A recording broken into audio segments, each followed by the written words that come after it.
Hello and welcome back to Startups, People and Equity. This is a space where we discuss topics, related to startups, people and equity. We hope that you will enjoy listening to today's episode as much as we enjoyed recording it. Let's dive straight in.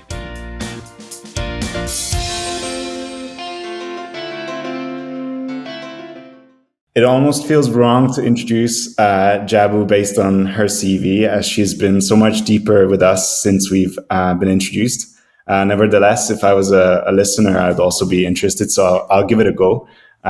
Please, include anything that you think I miss. But Jabu has been a chief people officer in several startups in the Bay Area and has also ran her consultancy practice for close to a decade now, based on what I found on LinkedIn. You've worked with brands like Nordstrom, Airbnb, TaskRabbit, Ship, and a lot more. And really, I think you can tell that you kind of seen it all in the people practice. So it's an absolute pleasure of having you on, and I'm really looking forward to picking your brain on different things, and you share your knowledge with a lot of kindness and humility. So we're just very grateful to have a close to an hour of your time today. Thank you. Thank you. Thank you so much. If I might add a little something for clarification, at Nordstrom, I actually worked internally for them, just to be clear, for 13 years. So just so nobody at Nordstrom thinks that I was working with their brand necessarily. But yes, learned so much from them as well. Can you help me augment the intro from like a more personal perspective? What do you enjoy doing? I know you've got a dog, and we've had the pleasure of seeing him as well. But what else? Totally. She's actually asking to be let in right now. So we'll see if she figures out. The door is open so she can go in and out. But so I live in Petaluma, which is an hour north of San Francisco. So I've stayed in the Bay Area probably since I moved here to work for Airbnb in 2010. This has been a wonderful place for me to have a home. It's very progressive. People are very interested in equity and inclusion and all of the things that make me happy and excited to do the work that I do. But I've also had lots of adventures on the way. I got fired from that job at Nordstrom. I moved to South Africa to start a business that was somewhat of an epic failure. I sort of lost everything that I had in terms of finances and had to rebuild that at the time that I started at Airbnb. So I like to include those things too, just to make sure that people understand that life is a journey, and particularly for me, unscripted in many ways. And I think sometimes we look at people from the outside and it appears as if everything has been picture perfect and you went from college to the first job and then For me, life has not been that way. And I really encourage people to take risks and stretch themselves, because what you learn in doing that is really the crux of what life is about. And it's how you learn how to be resilient. How do you think your life journey has equipped you to be a good people officer? There's, some people who would argue, not everyone loves people officers. So I want to be honest just about that. It's a difficult job in which you have to, in my mind, you need to balance the needs of your employees with the needs and exposure potentially that the company has. And I have been someone in particular that has really advocated for employees and not been too scared to go up against CEOs or founders who might have less experience with advocating for their own employees. So there are definitely people who disagree with me and the way that I do the work that I do. But I think, for example, when I was fired at Nordstrom, it was done in such a way that I thought to myself at the time, I will never treat someone like this when I have to fire them or terminate their employment. And I actually, it sounds kind of crazy, but I developed sort of a spiritual framework around it because that firing for me was such a blessing in my life. I really didn't love working there at the time. It was the end of 13 years there, and I should have moved on. And sometimes the universe will help you do that in a variety of abrupt ways. That was one of them. But it taught me to take accountability for how I got there and how this all came together and happened. And it taught me how to release people from their employment with a company in the most graceful, loving way possible. So again, I couldn't have learned that without the lack of grace that I experienced in that situation, right? And sometimes we want to categorize things as good or bad. In reality, we learn from everything, and frankly, oftentimes more from the bad things. Because again, that whole experience influenced my philosophy on how you lead people through an HR lens in a way that almost nothing else could have. So I'm really thankful for that experience. And I think everything that I've done in life has just allowed me to have much less judgment about people, regardless of what's happening in the workplace, because you see every variety of human experience in the workplace, obviously. And I try to really not have any judgment about it. But then I've had these particular sort of failures and ball drops and interesting things happen in my life. So I really don't have a way that I can judge anyone. Like, those things do humble you and bring you back to the ground, so that you can be accepting of people in a way that's really authentic, I think. How do you balance the two different sides of the people officer? On one end, you want to be the employee advocate, and the other, you are employed in a business. And yes, not just that balancing, but also how do you then prove to the business that an ROI on a people officer is there? Yeah, great question. It can be challenging to offer ROI for this role. Oftentimes people don't recognize the value of it until you're not there anymore. And then they say, I've literally had people CEOs and founders come back to me later on and say, we really undervalued you. And now that you're not there, we can really see the value that you brought. I think it's a delicate dance, and you have to look at each situation as if it is its own situation, instead of like tying it together and creating a narrative that might cause you to not be able to listen to one side or the other. So looking at each situation on its own merits, and also with employees in particular, I like to explain the business case, because a lot of times they may not know. I work in a space where oftentimes I'm working with people who haven't had a lot of professional experience. And so they may not understand how to run a business, or the financial restraints that businesses have, or the vulnerabilities of someone in leadership. So I'm not trying to make my experience their problem, but I am trying to share more broadly. Here's what the business is concerned about. Here's what your boss might be concerned about, and shift the centering that we see a lot as employees. And this happens with everyone, where you really are only seeing it through your own lens of what you want and what you need, to something that's more expansive and broad. So at least you understand why you might be getting the answer that you have. Kaya, you want to come say hi? This is Kaya, everybody. So I think there's just so much of a lack of communication on both sides, and it's my role to facilitate some of those alignments and connections that might not be made otherwise. We also have leaders a lot of times in tech startups in particular, but really this is true in any space, that have never led before, have never even managed a team before. It's their first company. So they also don't understand a lot of these things. And so I can offer as myself as a coach to them and just say, here's some of the things I've seen. Here's how this approach typically works in my experience. And here's how this one might work a little better for you. So a lot of the work that I do now as a consultant is working with first-time founders and really helping to ease their way through the unknowns and the employee issues and some of the things they would have no way of knowing.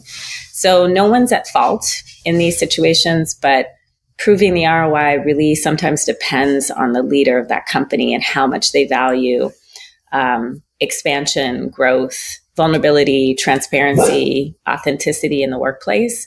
So those things are not always values for founders and leaders. And part of making identification of as a people officer about where you should be and where your time is most valued is making sure that you're aligned as much as you can be with your founder on those values. That was a long answer with a lot of stuff in there. I hope that made sense. It did. If I may share, like from our perspective, we've recently been seeing that all of these little whys that are never explained lead to a huge hill that people need to climb over. But all you really need to do is, do the 5 whys that everyone likes to quote. But it does seem to resolve it. Yeah, good point. Yeah. And I wonder, do you get more excited about working with founders that have already developed the humility of not necessarily knowing everything in the people space, or do you take on the challenge of working with the ones that, approach it from a very natural science-based, very quantitative aspect? Great question also. I like both. I do think having someone that has done their own sort of personal work, like we're all, pretty much anybody in this startup space, whatever the marketplace is really interested in personal development, right? And so a lot of us, are doing varying sort of processes around how do we learn how to be our best self when we show up in these different rooms, in these different spaces. So luckily, I have a lot of founders that have done that work. I also have some founders that don't have the luxury of having anyone in their world that can tell them, like, you're being an ass right now, or you're being very oppressive, or, can we think about this from a few different ways? So there's still many old paradigms floating around, even in the development space, around what strong leaders look like, right? And I think most of us understand that true strength means you are agile, you're flexible, you're adjustable, you can change your mind, and it doesn't mean you are any less of a leader.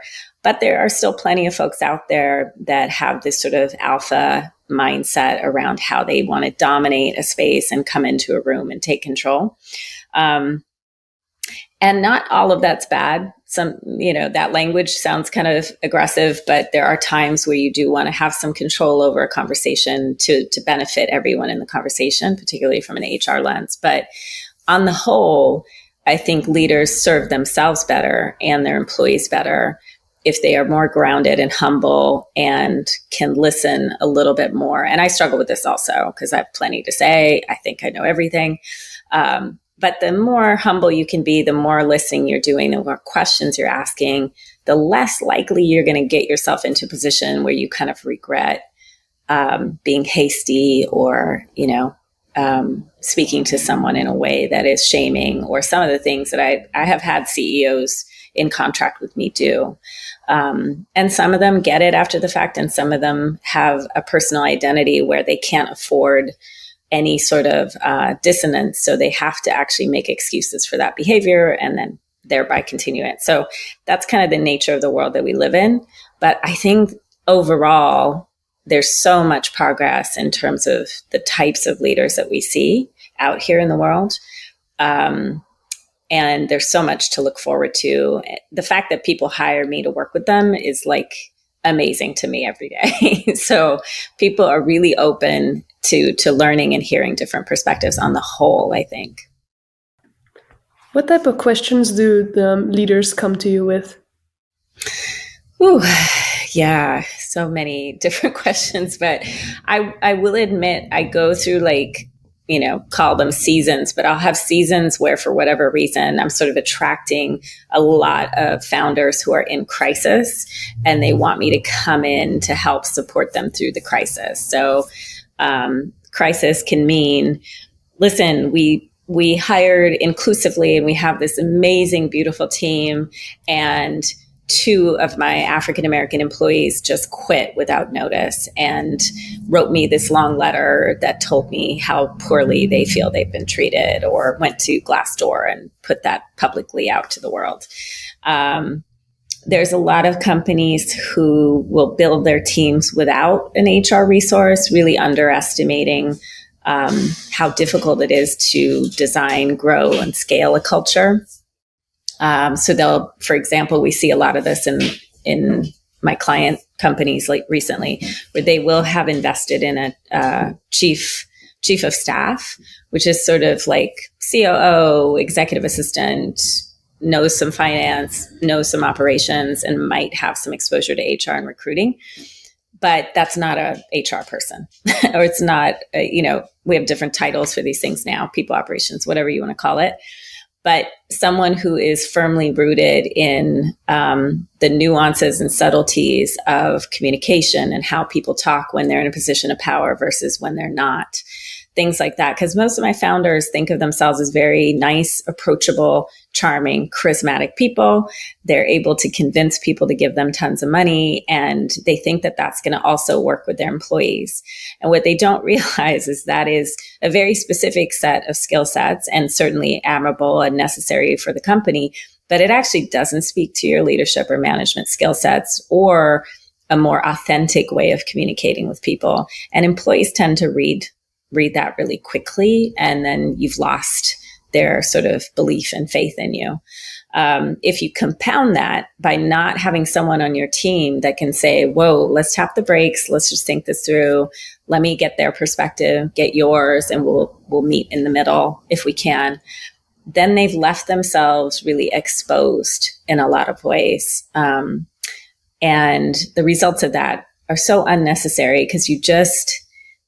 you can bring people in, but HR, so recruiting brings them in, HR supports them and retains them while they're there. So in the old fashioned world, ROI would be based directly to retention rates. Not all HR people have that metric of performance now, but a lot of times it depends on the founder and the managers. So it's rough on the HR people because they don't always have control over those elements.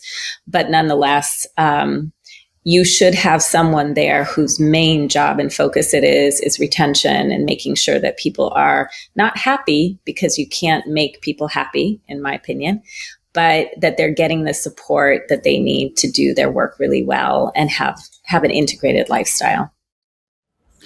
Would that also mean that you think that 2 metrics that are a good point to start to kind of appraise officers' performance is retention rates and maybe engagement/well-being, or how would you approach this topic? Yeah, retention really gives you a clue for what could be happening in the company. I do think it's a normal metric that would normally be applied to a CPO, particularly, right? And HR people at any level. But it's not always going to reflect the HR person's contributions. So it's a tough one. I don't know how sticky that is. The engagement, the wellness, I think is a better metric. It's obviously also influenced by a lot of other things. So I sound like I'm making excuses now, but this is the essence of HR. HR is a role typically without power. And so it is a role where influence is your only tool. Thereby, you may have looked at my resume and seen a lot of movement between jobs. From that, you can tell that I was seeking for alignment in this space with my leaders that could allow me to do the things that I thought would promote better wellness and engagement. And sometimes I didn't always have the opportunity. Also, I want to be clear. Sometimes I did not have the skill sets to know how to present that in a way that was influential. So it's a 2-sided coin. So I know I'm not answering that question very clearly, but I think it can really depend on the company and the HR person and what type of experience they have. if I'm a CPO at a big company and I have 25 years of experience, then retention should be one of my metrics. Yes. Many times we see people officers struggle to actually get the seat at the table. You kind of mentioned it by saying they don't really have the power. Yeah. We've been really trying to brainstorm lately with Tamas what would actually bring this power, because there are so many topics that indirectly, first of all, influence people's lives, just in general, career progression, you're influencing someone's career. Absolutely. And then also because we deal with equity in particular, most often sits with the finance people, but it's the one vehicle that actually helps highlight the values that the company actually believes in. So we feel that it should be with the people officer. Yes. But there's maybe a perceived skill gap or something that happens in between. And so I'm wondering if you have any insight or maybe just general advice for maybe even us. What brings people to the table? And perhaps ROI is the wrong way to go about it. Perhaps it's insight or... Yeah. Well said. Insight is key for sure. I think even today, so I've had maybe 12 years in the startup tech experience working alongside with equity plans, right? And I'm still today, I don't feel well-versed in it. There are HR people who are brilliant at it, who completely own the process, who take it from A to Z. For me, it's always been something that I preferred that finance and the lawyers kind of handled and managed. And I don't know that that's the right way to do it. But it felt overwhelming to me, I suppose, to jump into. And I think that's why people need to have people like you to help them to consult with that. So like if a CPO had a team like yours to come in and partner with them to help them figure this out, that would be the best case scenario. And now that I know about the work that you guys do, that's what I would be doing.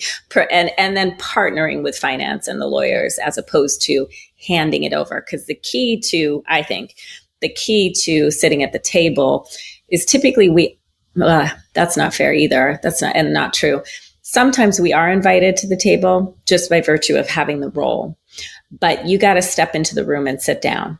I'll give you an example at Airbnb that I didn't do this. So I was 41 at Airbnb, the first woman in any kind of real management role, the first African-American woman. The founders were under 30 at the time. And I think I was the oldest at the company also. So just by virtue of me being there early, there was a seat at the table for me had I wanted to take it. But there was enough insecurity in me that the way that I handled that was, I'm just going to do good work here and stay out of the politics, because it was men. And so stay out of the boys' room, basically. And that made sense to me at the time because I felt like I could have more impact doing the work that I knew how to do really well and focus on that as opposed to sitting in meetings all day. What I was doing was voluntarily exiting that room and not sitting at the table. That was completely my own fault strategically. And from that lesson learned, I have then not done that since, but it was a journey of having to experience sort of the pain of that and realizing, oh, now I'm allowing people who don't know HR, don't know culture to make decisions that they are not well prepared to make because I did not step into that room and do what I should have done. So, again, in the mindset that I had then, I was still in the place of blaming people for not letting me into the room, when in reality, now I can look back 10 years later and say, nope, I stepped away because of my own insecurity. So part of the journey as an African-American woman, and lots of other people have this journey, whatever their ethnic or various other backgrounds are, is that you have your imposter syndrome work that you need to do. And this ties particularly to equity, because I had struggles with that at Airbnb too, where I didn't understand what equity was. I didn't understand the value of it. I didn't understand that it could mean wealth for my grandchildren. I don't have any grandchildren, but that potentially it could have meant it changed the whole legacy of my family, right? So now as I talk to people that are entering into tech who might also not have that kind of expertise, I make sure that they understand the value that could potentially lie in those shares. It is much more than the cash that you're getting in your salary, because again, the potential could be millions and millions of dollars versus whatever sort of little money you're making day to day. But when you are someone that is coming from a place of scarcity, poverty, or a lack of resources, you are looking very short term typically. The long term investments are a little bit hard to understand. So it's really important that we continue talking about that over and over and over until people understand it, even though their experience has not yet brought them to that knowledge yet. So I made a lot of mistakes at that time, and that was an investment that could have really and has changed my life, but could have definitely changed it more. Yeah, it really resonates what you're saying with us. So we're constantly looking for ways of upscaling communities and groups that haven't had the privilege Yes. of exposure to equity in a public market, because that's Yes. that's usually your first dip in the water. Is that's very easy to access, easy to buy, easy to sell. And once you've grown accustomed to those markets, then you'll probably see a lot more value in the private markets as well. Yeah. Yes, absolutely. Going back to people agenda and your experience, what are the people topics that you've grown particularly close to? What are the ones that are very close to your heart? I think that's definitely one. I think there are communities that are under-resourced that when they go to take their first professional job, let's say out of university or college, they're looking for big companies with big names that their family will say, "Oh my God, you got a job at Google. That's amazing." And it is amazing. I don't want to undercut that, or Amazon or Microsoft or whatever, but they may not realize that there is so much impact, learning, immediate sort of resourcing that you can have when you join a smaller startup that's just starting. And then the equity play in that experience is the one that could change your life, versus being in a large company where you have lots of scaffolding, lots of structuring, which can be comforting when you're leaving, a university or college environment and going to your first professional.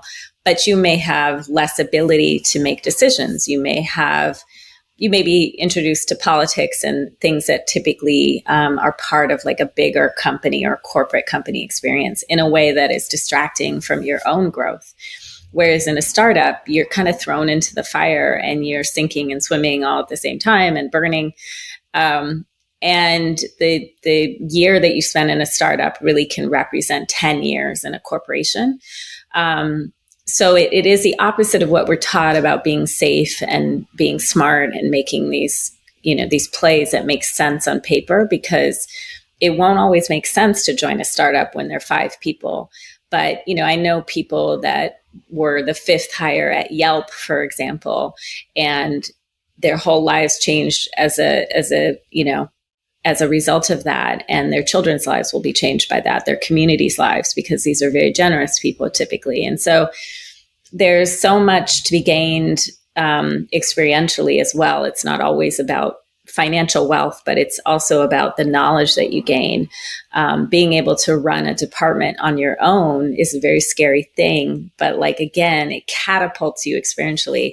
Now looking back, I'm like, I know I went to college for a reason, but really I could have skipped it and just started working and gotten myself to a better place for my personality than the time that I spent in college. So that's something that's really near and dear to my heart, is really encouraging people. So when you do grow up with a lot of privilege, and I grew up in an upper middle class household, you tend to take risks more easily, right? And when you have been taught to kind of guard your resources because you don't have many of them, you're very reluctant to do that for good reason. So it's just reminding people that you can always find work, you can always recover, you can always start again. There's no script that you need to follow. Your life is meant to be an adventure. And in treating it that way, you will actually build out your portfolio in a way that is really amazing. So that's one of the things. And then in terms of leaders and CEOs, I know a lot of them who are really wanting to be progressive and not oppressive and wanting to lead in a way that is kind and supportive. And in doing that, they also somewhat limit themselves in being able to be concise or direct or clear. And so making sure that as leaders, they have resources that help them learn how to do that with kindness, how to not triangulate their executive team, how to not cause people to be manipulative as you grow your team. Like there's so many interesting things that can happen with executive teams that founders unconsciously can create out of a desire for greater closeness, but then they create sort of a competitive space. It's very complex and interesting. And then on the investor side, if I could coach investors, we see a little less of this in this market now, but the desire to really push founders to scale before they're ready, before the business requires it or needs it, before the money is there, things that can be very damaging to the ultimate health of the company. So those three buckets, I think, are the things right now that are near and dear to my heart. Do you see, or actually, how do you see this sentence that I've heard from leaders' mouths? So what they said was the leadership team is your first team, and then comes your department. So that was very interesting. What do you think of that? So they're trying to reinforce loyalty to that executive space, right? So to me, that's just mimicking an old hierarchical model, right? Now, I'm not against hierarchy. I actually think that within an organization, it typically works a little bit better if you have someone that say, okay, I'm going to make the final call, like on this particular decision. But there is a desire by some leaders to like protect this space. And really in life, nothing works like that. Like if you think about it, almost everything works better the more open you are. Obviously, there's some things that need to stay private and, we have to be respectful of so many elements in the business. But that to me would be a little bit of a flag of concern because why? What are you trying to, like, why? Why? And to me also, because I'm always thinking about the employee, they deserve the same amount of respect and loyalty. Like it's all, that piece should all be the same. It should be collective and we should be calibrating together as much as possible. The executive team will have greater insights into certain things, but ultimately there's no difference. Yeah, that's really fascinating. And in that same question, how can this group of leaders that you already said that, they need coaching themselves, how do then a bunch of people that need coaching work together? That's right. So all they do is then they reinforce. So this, and again, a lot of this is unintentional, but we tend to surround ourselves with people that reflect our values, our ideology. Very rarely do you find leaders who will consciously pick people that will oppose them and disagree with them and challenge them. And typically in our own lives, this is how we pick our people, right? So especially with the executive team, you see someone that has gone out and found these people and selected them to reinforce their own ideas. And that's just not the smartest way to build a company. I'm not saying I don't do it, suffer from it as well. But I do try to find people that can simultaneously listen to me and say, hey, Jabu, I don't know if you're exactly right on that. Here's what I think about it. So I think both are necessary. And it typically, someone that represents to me a little bit of a flag around ego. I need to feel like you agree with me or I won't like you. So how do we get to a place where people may not agree with us and we still like them? I mean, this is something I'm personally working on in my life, right? It's like, if somebody disagrees with me, are they instantly my enemy? We arrived to a topic that I get really passionate about. Nice. I've been thinking about it a lot. And I definitely think that it also comes down to communication. And the easy part is when you disagree, but kind of share enough common handlebars that you can communicate through that disagreement. Yes. But what happens when you don't? Like, that's the real, how do you evolve from that? And how do you come out stronger? That's America right now, right? Or forever has always been America. But, I mean, it's easy when it's a philosophy or, data or metrics or, things that you can keep some distance from. But what happens when it's something very, very personal? And people take things personally, like you would not believe the things that people decide are personal things. So, it's tough. Like, I think this is also one of the reasons that whenever possible, you want people to be in leadership positions that have had a lot of exposure to a lot of different things in their lives. They've traveled quite a bit. They're well educated, meaning they've been exposed to lots of different things. Because the more exposure they have to different ideas, the less likely they are, in my opinion, to take things personally that are ideas. So when you decide that an idea is harmful, now you're in a little bit of a place that's not going to serve you.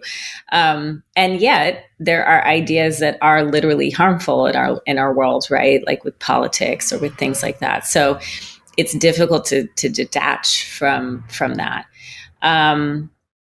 But if you decide, so I'll give you an example where a company that I was supporting had a beautiful idea that they wanted everyone to have equal power in terms of their voice being heard at the company. Now that sounds amazing. They wanted the organization to be as flat as possible. They wanted everyone to have transparency around their compensation, their titles, their performance, like things that typically are considered very private to the individual. They wanted that all to be. So literally you could go and you could see what someone with anyone in the company was being paid and why. And then they decided, here we pay at 75th percentile. So we pay at the top of our particular market. And that is how we bring people in. So interestingly enough, maybe you can already imagine, given that you work in a space, what that netted out. But what it meant was, or how it manifested in this setting, because perhaps it could manifest differently somewhere else, is what? The loudest people in the room got heard. So when you open it up to everyone, sometimes there's going to be people who are uncomfortable to speak based on a wide variety of reasons, culture, feeling like they're not, imposter syndrome, many, many things. And then you've got people who absolutely know that you should be listening to them and typically have known that their whole lives. They're very practiced at it. And then you have people that are just aggressive, who nothing really to say, but they just want to be heard. So that's my opinion. But anyway, so it turned into this space where women, underrepresented groups, people who already came into the space feeling not quite equal in some way, then played out those roles internally. And the people who were typically white or Asian men who felt more confident, more entitled, as if they deserve to be in that space, they deserve to be heard, took over any kind of communication that was had at the company. Additionally, they still were the ones who negotiated better. So even though there was this transparency around compensation, those people still were paid more than the other people. So despite all of these amazing ideals around equity, inclusion, this beautiful philosophy, they still ended up with this culture that was not fun to be in. So again, I love that they tried, but they did not have an HR person in that whole story. In fact, they consciously decided not to, because they saw HR as a disruptive force, because that's how they had experienced it in their lives. So there was no one there from an HR lens to say, hey, wait, not everyone's talking. How do we solve that? So again, not all HR people even have the skill sets to do that, but it's interesting how you can have these beautiful ideals and still end up with garbage. So when you were talking about this, it really reminded me of one of our first conversations when you introduced yourself as also doing DEIB, and you had to explain the B to us. So I think if you walk us through it again, it's a timely point. So the B stands for belonging. And that is something, so even now I would say diversity, equity, inclusion, the DEI piece of it is now getting to be sort of played out. People are tired in the US, I would say, perhaps not in the rest of the world, but those words now are having less impact. And so when you see these words continue to get longer and longer, it is because people are trying to keep it relevant in this time.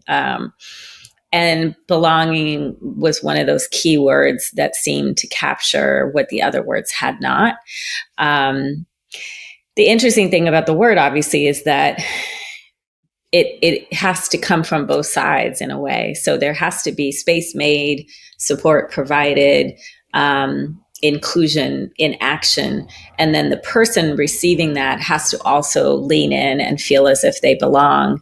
It is an assumption on both sides, an allowance on both sides has to happen.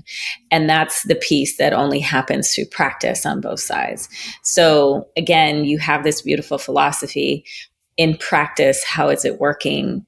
If it's not going well, that's okay. But how are you making adjustments? What kind of experts are you bringing in to support you?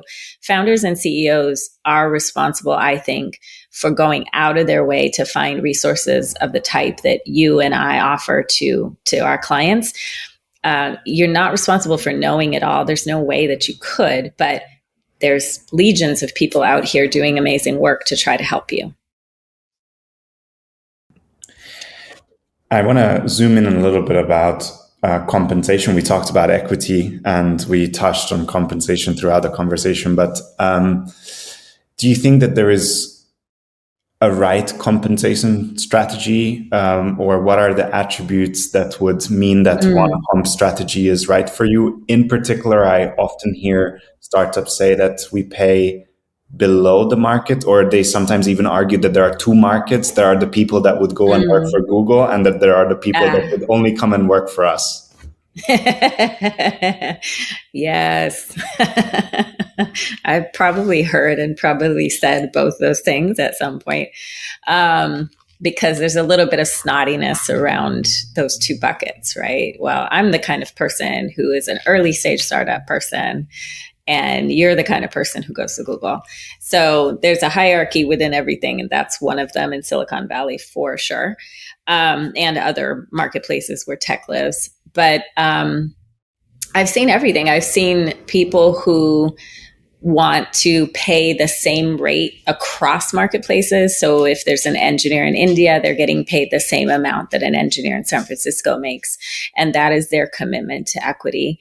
And I don't know that I have a right answer about what the right way to do it is, because obviously the value of money in one culture and economy is very different than another. And what does it do to that economy to exponentially have this increase?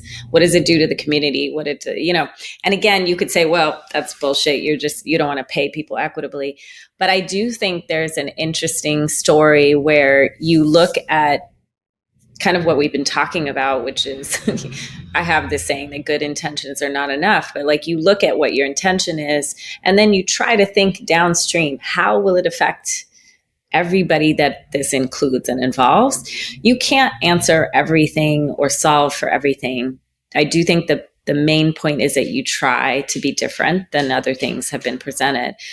But when I talk to founders, I have many conversations right now happening about this. The one thing that I really suggest is find a firm or agency or consultancy that will help you decide what your marketplace is and what the pay and the compensation is in that marketplace. Choose whether you're under market, over market, 50th percentile, 40th percentile, whatever your thing is.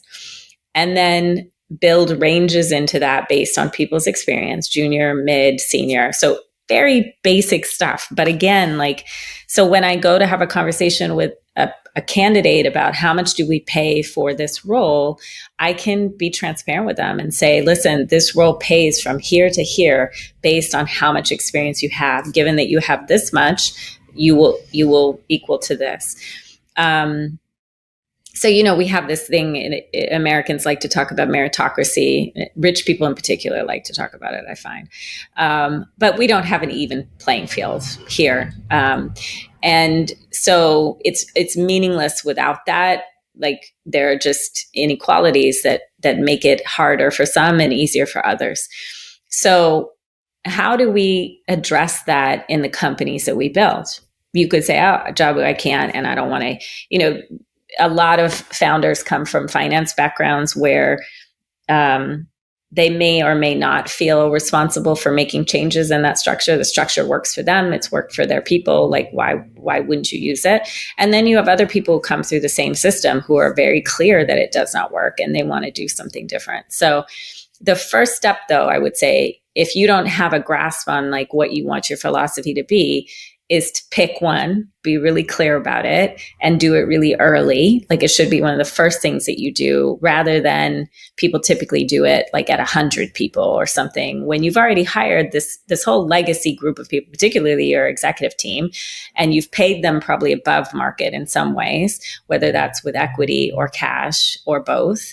And so the inequity has already been built into your system. And yeah, that's nice that now you want to change it after you've hired a bunch of people, but do it first, set it up first, bring in your HR and your equity resources in first. And then when you're speaking to people, it's super clear and you can develop whatever narrative you want to around it. But fairness and transparency tend to go hand in hand. The more that we want to hide, probably the less equitable it is, in my experience. Did that answer your question? I just kind of went on a ramble right there.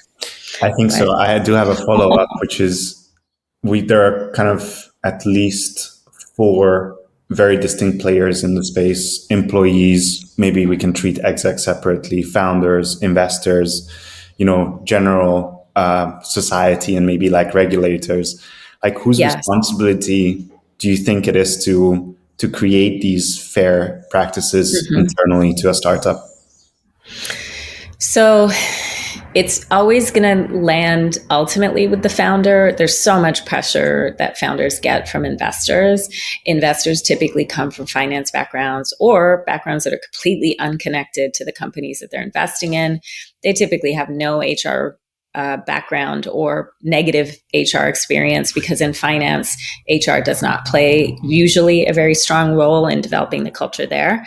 So they don't have a real connection all the time to even thinking about creating a progressive culture. So, at Airbnb, for example, that culture was built, attempted to be built by people that hadn't yet had professional experience, and then their investors who had a very clear idea of what they thought it should be. And so those two things kind of met in the middle.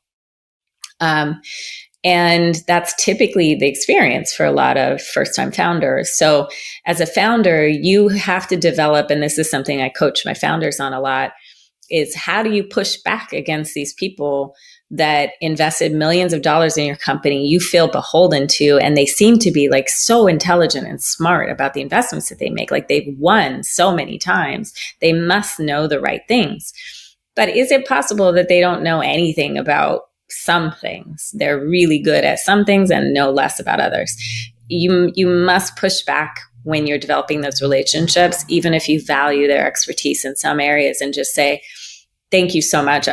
Thank you. But in this particular area, as a founder, I'm going to take responsibility and accountability for building something that I can be really proud of.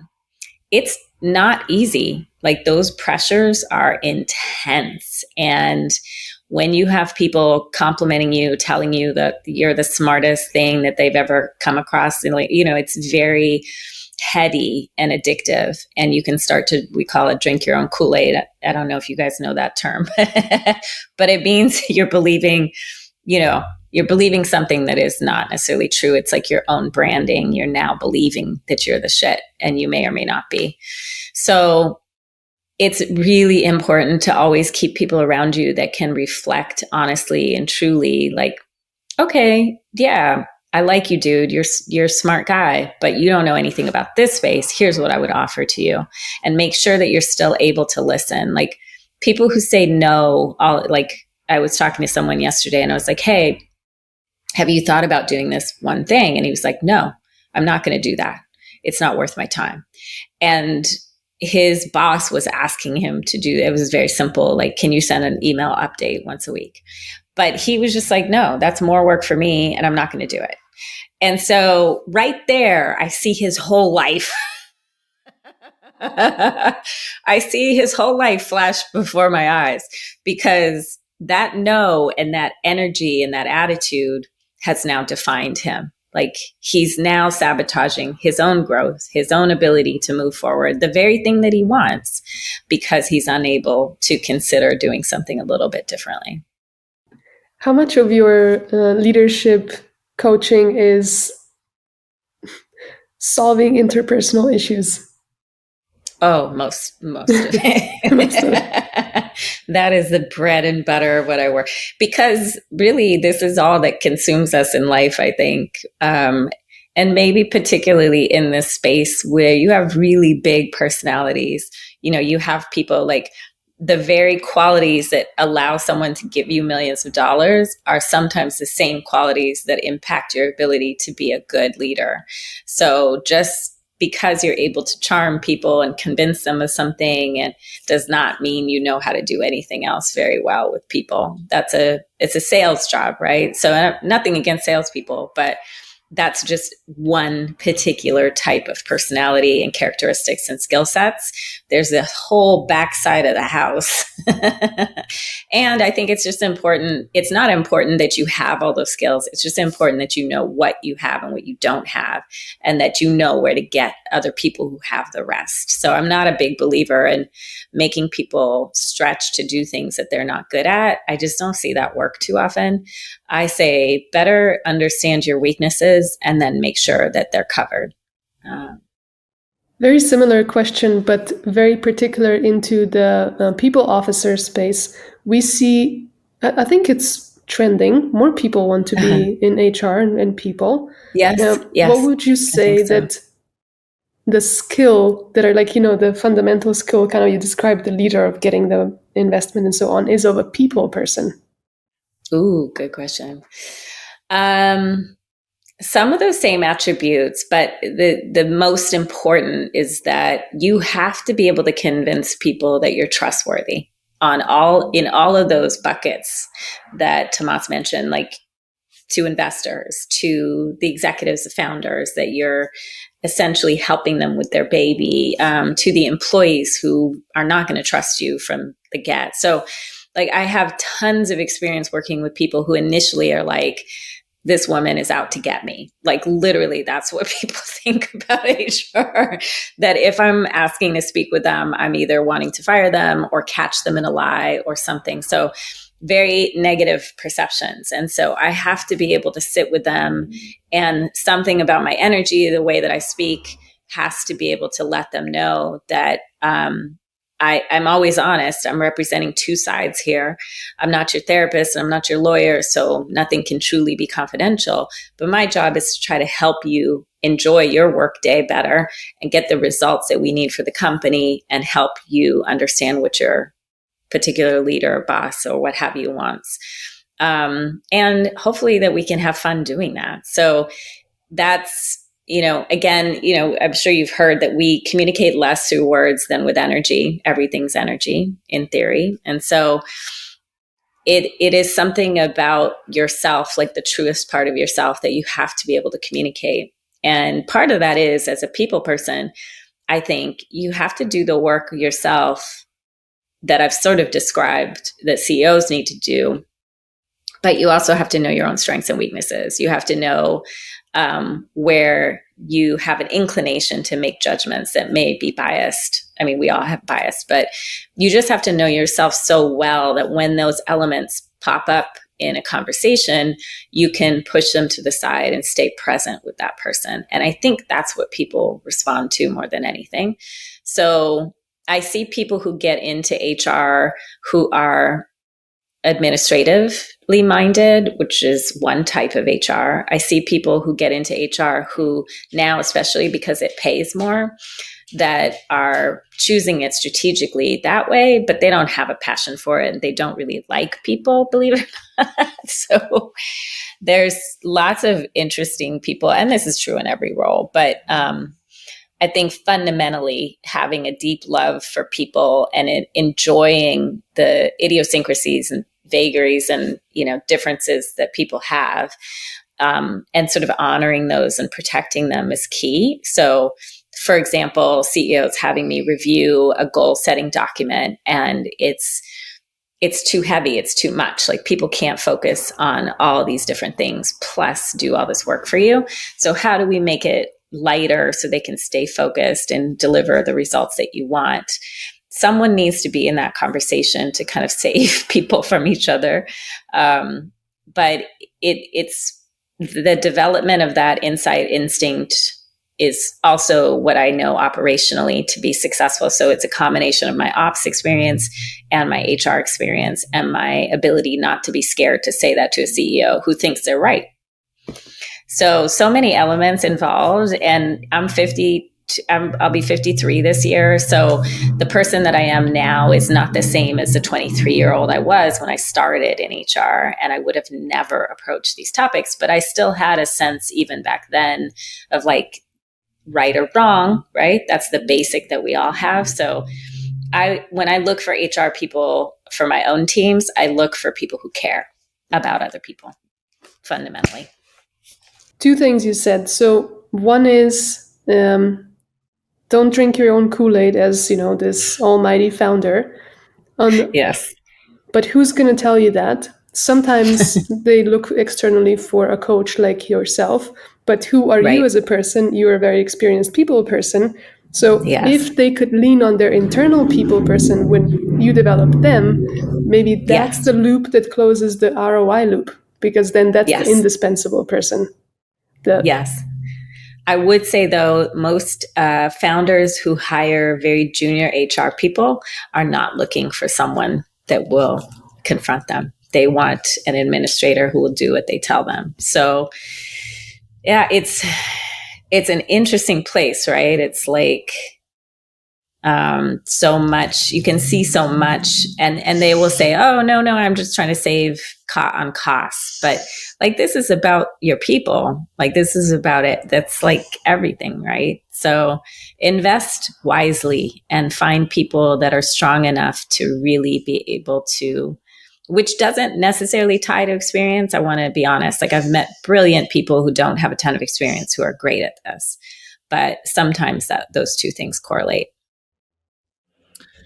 I hate to be the one that interrupts the conversation, but I take it onto myself to do that because we're coming towards the end of our time.